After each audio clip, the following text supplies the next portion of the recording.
आज हमारे साथ में हैं संपूर्ण क्रांति यात्रा के, जिनके नेतृत्व में संपूर्ण क्रांति यात्रा मानवर कांसीराम जी के जन्मदिवस 15 मार्च से इको गार्डन लखनऊ से शुरू हुई और ये संपूर्ण क्रांति यात्रा देश प्रदेश के विभिन्न हिस्सों में जा रही है। इंजीनियर राम गोपाल उत्तम जी और दूसरे साथी CS धनखड़ जी हैं, जो राष्ट्रीय सोशलिस्ट समाज पार्टी के राष्ट्रीय उपाध्यक्ष भी हैं। और जनता खबर में हम आपका स्वागत करते हैं और आपसे जानेंगे समझेंगे कि क्या इस समय चल रहा है और आने वाले समय में क्या चलेगा। और उत्तम जी, आपका स्वागत है जनता खबर में। आप हमारे दर्शकों को अपने कार्यक्रमों के बारे में बताइए।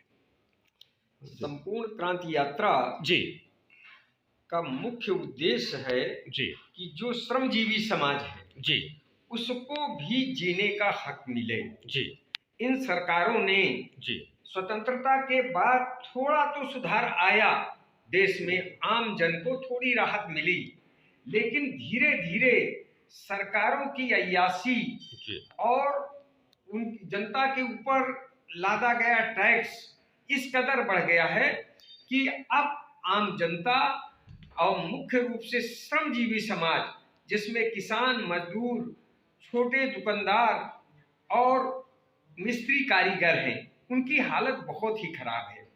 किसान बराबर अब भी आत्महत्या कर रहे हैं।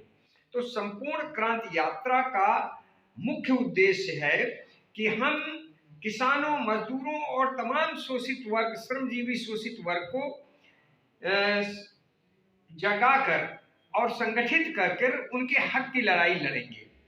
तो अभी हमारी संपूर्ण क्रांति यात्रा गति नहीं पा रही है। अब हम जल्दी ही लखनऊ में एक बैठक करके विभिन्न पार्टियों को इससे जोड़ेंगे जी। और जो पार्टियां इससे जुड़ेंगी ये बड़े जोर शोर से संपूर्ण क्रांति यात्रा निकाली जाएगी और श्रमजीवी समाज को संगठित किया जाएगा और उनके शोषण के खिलाफ एक दृढ़ता से लड़ा जाएगा। जी, बहुत बहुत धन्यवाद। हम CS धनखड़ जी से जानेंगे कि आपका अभी कैसा चल रहा है, खास तौर से संपूर्ण क्रांति को लेकर के, सामाजिक बदलाव को लेकर के, किस प्रकार से समाज में सामाजिक, आर्थिक, राजनीतिक बदलाव हो। जी धनखड़ जी। निश्चित रूप से भारत में जो संविधान की परिकल्पना है जी कि बहुसंख्यक समाज का शासन होना चाहिए, जो लोकतंत्र की मूल आत्मा है, लेकिन इस देश का दुर्भाग्य ये रहा है कि आज़ादी के बाद से बहुसंख्यक समाज राजनीतिक रूप से उपेक्षित है और जिनको कहेंगे कि अल्पसंख्यक जातियां हैं, वो लोग शासन में हैं। निश्चित रूप से इस देश में दो विचारधाराएं राजनीति की, एक डॉक्टर अंबेडकर साहब की है और एक मनु साहब की है। और डॉक्टर अंबेडकर साहब की जो विचारधारा है, उस विचारधारा के अनुरूप इस देश की जो बहुसंख्यक समाज है, देखिए मनु साहब ने 4 वर्ण इस देश में बनाए, ब्राह्मण, वैश्य, क्षत्रिय और शूद्र। और शूद्र इस देश का मूल निवासी है, शूद्र इस देश का बहुसंख्यक है और उसको शासन करने का हक इस देश में है।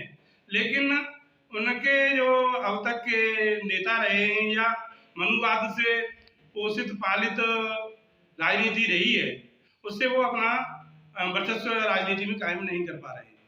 निश्चित रूप से राष्ट्रीय सोशलिस्ट समाज पार्टी डॉक्टर अंबेडकर साहब के विचारों के अनुरूप, मान्यवर कांसीराम के विचारों के अनुरूप, इसकी जितनी संख्या बारी उसकी उतनी हिस्सेदारी के साथ इस देश में बाबा साहब के सपनों के अनुरूप शासन व्यवस्था लागू करना चाहती है और उसके लिए राष्ट्रीय सोशलिस्ट समाज पार्टी पूर्ण रूप से तत्पर है।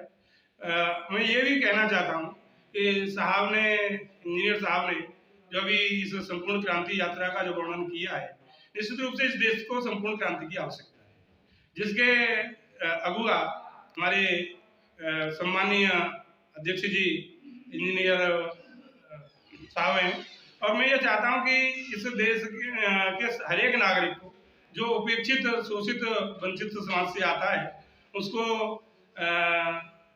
माननीय उत्तम साहब के विचारों के अनुरूप इस संपूर्ण क्रांति यात्रा में अपना योगदान देना चाहिए और राष्ट्रीय सोशल समाज पार्टी इस यात्रा को सफल बनाने के लिए पूरा मनोयोग से साहब के साथ है और इस देश को जब संपूर्ण क्रांति का जो विचार माननीय उत्तम साहब का है वो साकार होता है तो इस देश के मूल निवासियों की सरकार इस देश में होगी।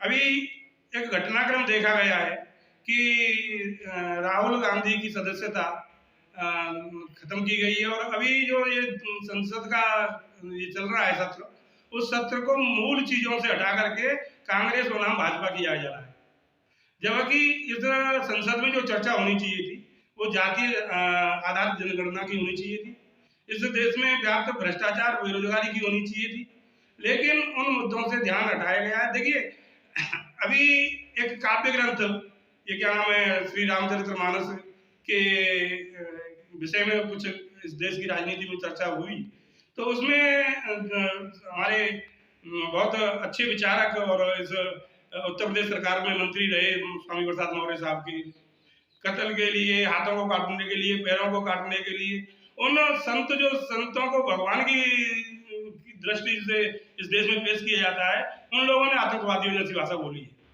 जबकि संविधान को जब जलाया गया जंतर मंत्र जैसी जगह पर, बिल्कुल जहाँ केंद्र सरकार और प्रदेश की सरकार जो दिल्ली की सरकार है वहाँ का उनका पहरा रहता है, उनके बीच संविधान को जलाया गया। संविधान इस देश की सबसे पवित्र और मूल किताब है जिसके अनुसार जो है करोड़ों लोगों का भाग्य तय होता है। उन लोगों को कोई फांसी की मांग किसी ने नहीं की। मैं ये भी कहना चाहता हूँ आपके चैनल से कि संविधान का अपमान करने वाले उन लोगों को भी चिन्हित किया जाए जो भारतीय जनता पार्टी की और वहाँ की आपकी सरकार में के द्वारा बचाए गए हैं, उनको चिन्हित करके उनको फांसी दी जाए।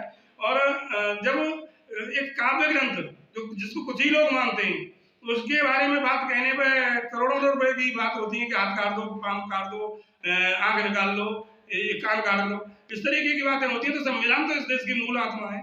पूरा वर्ल्ड हमारे संविधान के रचयिता डॉक्टर अम्बेडकर साहब के विचारों से ओतप्रोत है, पूरा विश्व जो उनको उनके विचारों से प्रभावित है।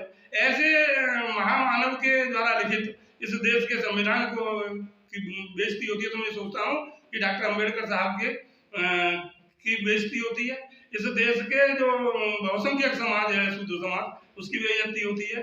उन लोगों को खड़ा हो जाना चाहिए और खड़ा होने का एक ही तरीका है लोकतंत्र में कि उनको केवल अपने लोगों को, अपने नेताओं को समझा करके एक मंच पर लाना चाहिए। क्योंकि ये जो भाजपा और कांग्रेस है, ये तो दोनों आरएसएस के ने कहा है, उनके नेता कहते हैं कि ये मौसी के बेटा है, तो उनसे तो अपेक्षा करना बेकार है कि इन लोगों के माध्यम से हमें कोई लाभ होगा, इस देश के बहुसंख्यक समाज को लाभ होगा, ये सोचना भी बेईमानी है। जब तक आपको अपने नेताओं को समझा करके उनको एक मंच पर लाने का काम करें और इस देश में जो राक्षस रूपी मनोवाद पनप रहा है उसके विरुद्ध खड़े होने के लिए हम सब लोग अपने जो संपूर्ण क्रांति यात्रा इंजीनियर उत्तम साहब के द्वारा ये निकाली जा रही है उसमें अपना पूर्ण मनोयोग से उनका समर्थन करें, सहयोग करें। मैं इन्हीं विचारों के साथ अपनी बातों को विराम देना चाहता हूँ। जय भीम, नमो बुद्धाय। बहुत बहुत धन्यवाद धनगर जी। आपने पूरा आश्वासन दिया कि आपकी पार्टी संपूर्ण क्रांति यात्रा का पूरे देश प्रदेश में स्वागत करेगी। तो ठीक है, इसी के साथ जनता खबर की इस सार्थक चर्चा की हम रोकते हैं। आप सभी को नमो बुद्धाय, जय भीम, जय भारत।